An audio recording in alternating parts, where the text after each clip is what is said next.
Голям обществен отзвук предизвика репортажа, който ви показахме снощи за поредната проява на насилие към живот. Последните 17 часа спира да се обсъжда, а в YouTube е гледан около 600 пъти. Като цяло видинчани са потресени от кадрите, които им показахме, но сред мненията се прокрадва и друго мнение на безразличието. Валя Митова.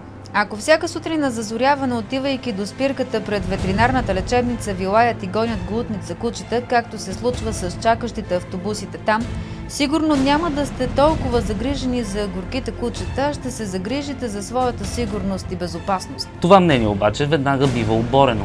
Венцислав Цветанов. Ако ви лая куче, трябва да му отрежете крайниците? Ако се изкаже човек, което ви се види заплаха за вас, трябва да му отрежете езика ли? В крайна сметка видинчани свързват трагедията на животното с масата бездомни кучета, които са неоспорим факт, но за които би трябвало да поеме отговорност местната управа. Венцислав Цветанов. В репортажа беше показано куче с отрязани крайници. Сега дали е бездомно или домашно, трябва да каже извършителя на това престъпление. Не беше показано убито куче, което е нападнало човек. Според вас това престъпление ли е или не? Трябва ли компетентните органи да търсят отговорност от извършителя или не? Никой не каза, че трябва да се оставя кучета да ядат хора, не изопачавайте. Скоро в сутрешния блок на телевизия в Антиге ще обсъждаме тази тема и ще имате възможност на живо в ефир да изразявате вашето становище.